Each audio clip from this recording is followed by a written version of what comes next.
Hello, what's up mga titos, mga titas. Ngayon mag-unbox tayo ng dashcam. Okay? So ito ay na-order natin from Lazada. Around 3,100 pesos. So mura na siya for the quality. So natanggal ko na yung plastic kanina yan. Ito yung laman ng box. So first, the unit itself. So ito yung dashcam natin. Okay, this is the 70mm dashcam Pro. So ito yung box niya. Ayan, ito yung label. So this is the unit. So dito kinakabit yung pang-attach sa kanya sa windshield. And this is the micro USB slot for the micro SD. And I think micro USB. Okay, so this side, ito microphone, and this is the camera. Okay, so according sa specs online, this is 5 megapixels. So compare dun sa pinaka-common yung Beam Smart Dash, which is 2 megapixel. So mas mataas yung resolution niya.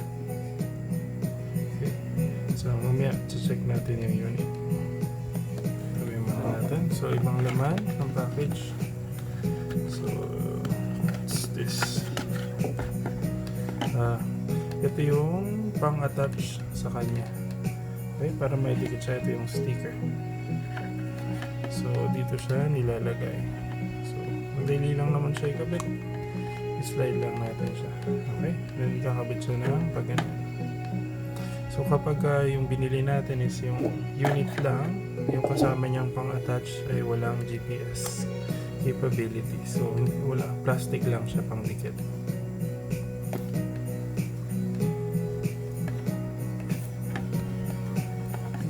Okay, so wala na dito. So, itong kasunod na package. Anong laman ito?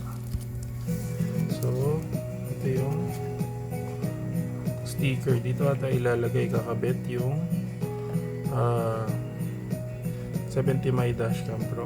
So kapag dinikit mo siya, hindi mo siya ididikit kagad dun sa windshield. So dapat ilalagay mo muna to. Okay, so meron dito nakalagay na instruction na installation. Okay, so yeah, installing your dashcam. Hindi pa siya installing your dashcam. Okay, so yung 70mm nag-provide siya ng dalawang sticker. So para pagta-transfer mo siya, meron kang extra. Okay, and this is the instruction manual. So naka-English naman siya. Pero siguro dahil Chinese product, di may iwasan. Yung iba may grammatical error. So naka-English naman siya, so madali siya intindihin. Sunod na laman ng box natin is ito, plastic tool. So ito yung pang insert para matago yung cable. Okay, so ayan, pang singit ng cable. Ito yung charger. Okay, so ito yung kakabit natin para mag-power dun sa ating dashcam.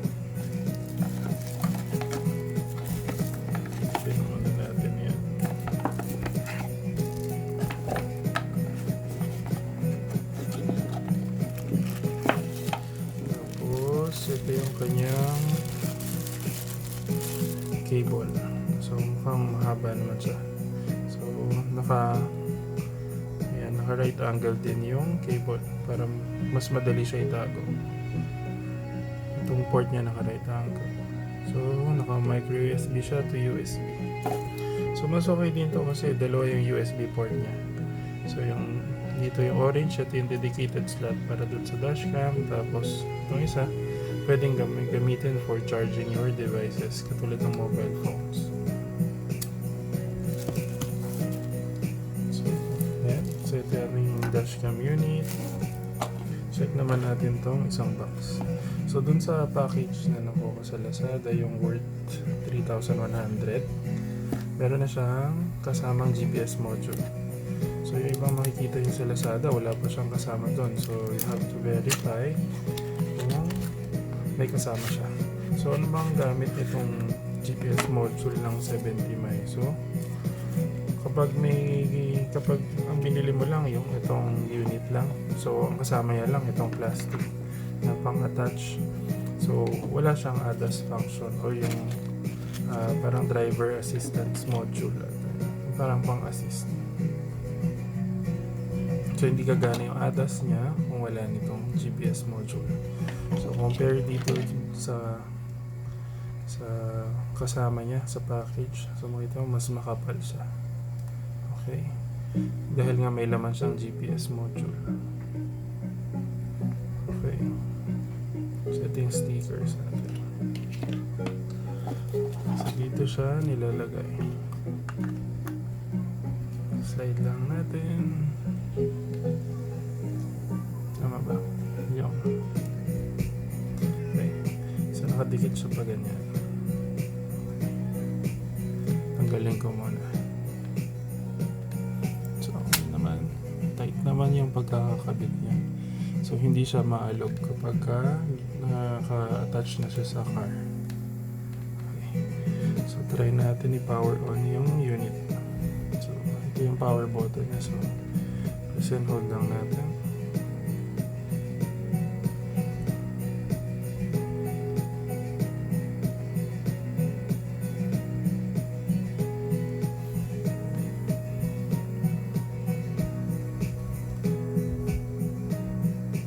Mukhang wala siyang battery.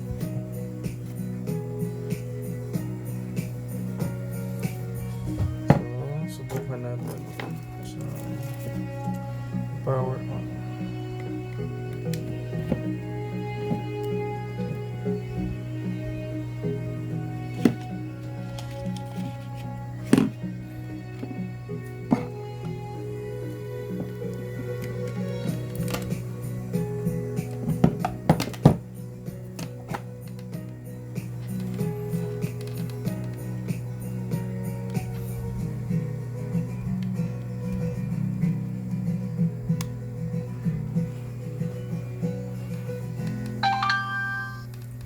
Wala nga siyang battery.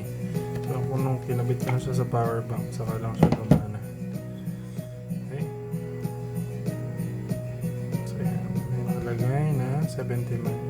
So nakalagay dito, power button. Press and hold 15 seconds to reset. So ito din yung kanyang reset button.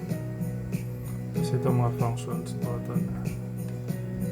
Tanggalin natin yung display sticker. So yan, welcome 70 mi, travel safely every day.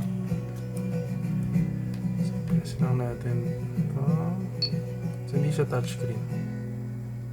So kapag ay na-navigate natin siya, gagamitin natin itong mga function buttons. So indicator light, ito yun.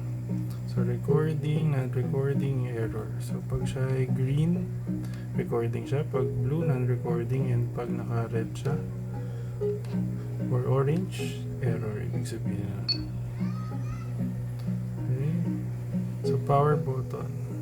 Press and hold to power off. So ito, ipipress natin and hold kapag ipa-power off natin siya. Tapos itatap lang natin kapag ipa-power on. Voice control. So ito yung kinaibahan niya dun sa mga ibang available na dashcam. Ano?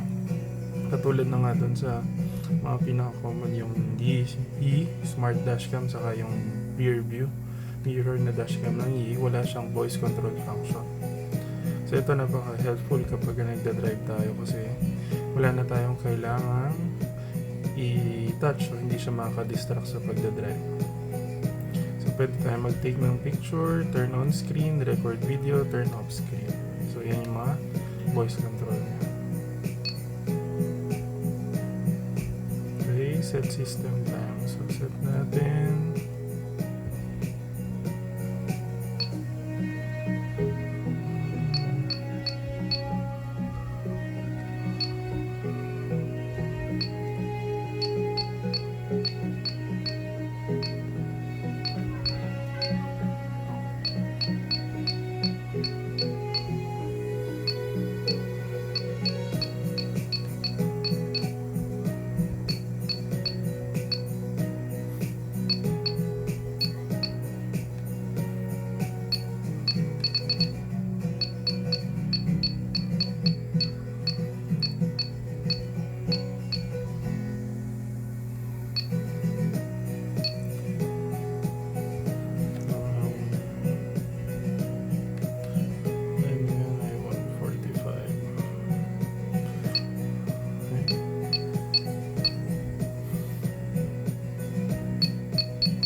Select to open parking surveillance. If a collision occurs during the parking, a parking surveillance video will be recorded automatically.